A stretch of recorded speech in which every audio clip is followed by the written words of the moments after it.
আজকে মহাভারতের অর্জুনের সুভদ্রা হরণের কাহিনিটা বলবো।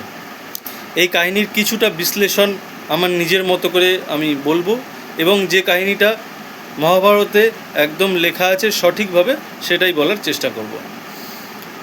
তো অর্জুন যখন বনবাসে ছিলেন, সেই বনবাসে থাকাকালীন তিনি উলুপি, চিত্রাঙ্গদা এদেরকে বিয়ে করেন এবং শেষে দ্বারকায় এসে পৌঁছন, এবং সেখানে ভগবান শ্রীকৃষ্ণের সাথে অর্জুনের আলাপ হয়।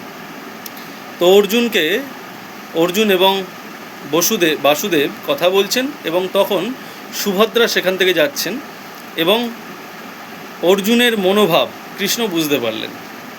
কৃষ্ণ অর্জুনের মনোভাব বুঝতে পেরে বলছেন যে তুমি একটা কাজ করতে পারো, ক্ষত্রিয়রা যা করে থাকে, যে সে কিন্তু পিতামাতার কাছে তার কন্যার পানি গ্রহণ করার জন্যে যায় না।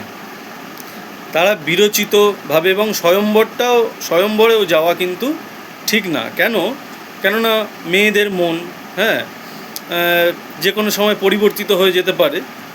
কাজেই তুমি একটা কাজ করতে পারো, তো সুভদ্রাকে হরণ করে নিয়ে যেতে পারো। তো অর্জুন জিজ্ঞেস করছেন, এটা কি ঠিক হবে? বলছে, হ্যাঁ, এটা একদমই ঠিক হবে। তো তখন অর্জুন ঠিক করলেন, হ্যাঁ, এটা করবেন। এবং সুভদ্রাও বেরিয়েছেন দ্বারকায় ঘুরতে, বা অনেকে বলেন যে মৃগয়াতে বেরিয়েছিলেন। তো সেই সময় অর্জুন সুভদ্রাকে নিজের রথে তুলে নিয়ে সেখান থেকে চলে যায়, এবং যারা প্রহরী ছিলেন সুভদ্রার, তারা এসে তখন বলদেবকে খবর দেয়। এবং বলদেবকে যখন খবর দেয়, অন্যান্য যারা ছিলেন এই ব্যাপারটায় ধ্যান দেবেন যে সেখানে ভোজ, বৃষ্ণি, যাদব এরকম বিভিন্ন যে বংশের রথী মহারথী বীরেরা সেখানে উপস্থিত ছিলেন। তো তারা সাথে সাথে কেউ রথ যোজনা করবে, কেউ অশ্ব চালনা করো, কেউ অস্ত্রশস্ত্র সংযোজিত করো, এইভাবে আদেশ দিচ্ছেন। এবং বলদেব অত্যন্ত মধুপানে মত্ত হয়ে আছেন।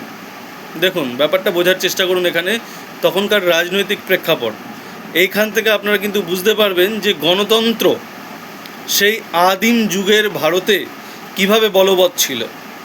যে একজন রাজা, বলদেব কিন্তু রাজা ছিলেন। তো সেই বলদেব, উগ্রসেনের পর বলদেবই রাজা হয়েছিলেন। তো সেই বলদেব তিনি বলছেন, সকলকে জিজ্ঞেস করছেন, আচ্ছা, কৃষ্ণ এখানে চুপ করে আছে কেন?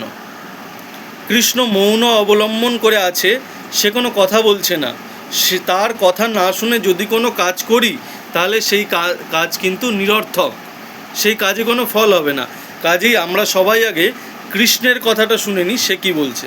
কৃষ্ণ ছোট, তার কথাটা আগে শুনতে হবে। তার কথা না শুনলে যদি কোনো কাজ করা হয়, কেননা সে বুদ্ধির দিক থেকে আগে, সে বিবেকের দিক থেকে আগে, তার চিন্তন সাধারণ যারা আছে তাদের থেকে অনেক এগিয়ে। সে বুঝতে পারে যে পরবর্তী পদক্ষেপে কি করলে ঠিক হবে, কি করলে ভুল হবে। এখানে অনেকেই ওই ভক্তিরসের ব্যাপারটা টেনে আনবে, না সে তো ছিল, সে তো বিষ্ণু, এবং সে তো ব্যাপারটা সেইভাবে পর্যালোচনা করলে, আপনি যদি সেই ভক্তিরস দিয়ে পর্যালোচনা করেন, তাহলে কোনোদিন মহাভারতকে বুঝতে পারবেন না, এবং তখনকার রাজনৈতিক প্রেক্ষাপট কী, তখনকার সামাজিক প্রেক্ষাপট কী, কিছুই বুঝতে পারবেন না।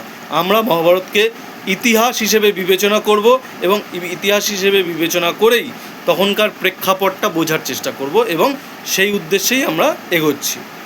এরপরে সমস্ত সভাসদ যারা ছিলেন তারা আবার বলদেবের কথায় সেখানে বসে পড়লেন, এবং তখন বলদেব বলছেন, কৃষ্ণ, তুমি এখনো চুপ কেন?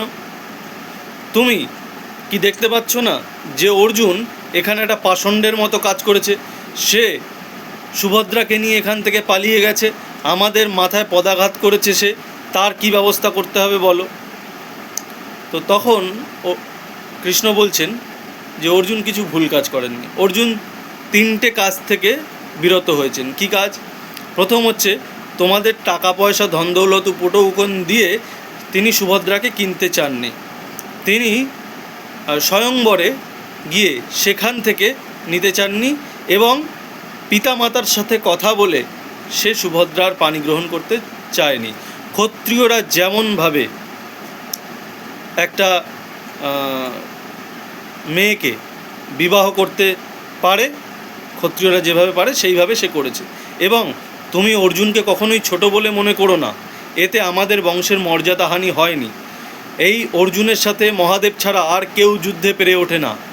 এই অর্জুন ইন্দ্রের সভায় গিয়ে ইন্দ্রের পাশে বসে এবং সমস্ত পৃথিবীতে যত অস্ত্রশস্ত্র আছে, অস্ত্র এবং শস্ত্র, অস্ত্রশস্ত্র কি? শস্ত্র মানে ছোটোখাটো অস্ত্র যেগুলো দিয়ে যুদ্ধ হয়, এবং অস্ত্র হচ্ছে তা যা দিয়ে মানে যা মন্ত্র দিয়ে যাকে চালনা করা হয়, যেমন ব্রহ্মাস্ত্র, যেমন আগ্নেয়াস্ত্র, বৈষ্ণবাস্ত্র ইত্যাদি।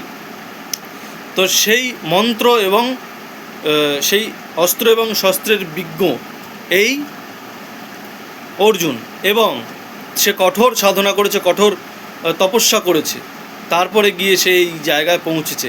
কাজেই তাকে তোমরা ছোট বলে মনে করো না, এবং সে কিন্তু কৌরবদের মধ্যে শ্রেষ্ঠ। এই কথা বলার পরে বলদেব সেই কথা মেনে নিলেন এবং অর্জুনকে নিবৃত করা হলো ইন্দ্রপ্রস্থ যাওয়ার থেকে, তাকে আবার দ্বারকায় নিয়ে আসা হলো। তারা সেখানে বাদবাকি যে কটা দিন তার নির্বাসনের ছিল সেই দিনটাকে পূর্ণ করে তারপর আবার তারা ফিরে গেলেন ইন্দ্রপ্রস্থে। ধন্যবাদ।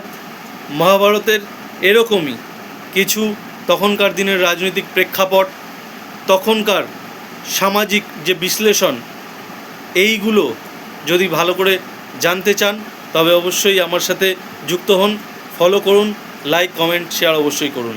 ধন্যবাদ।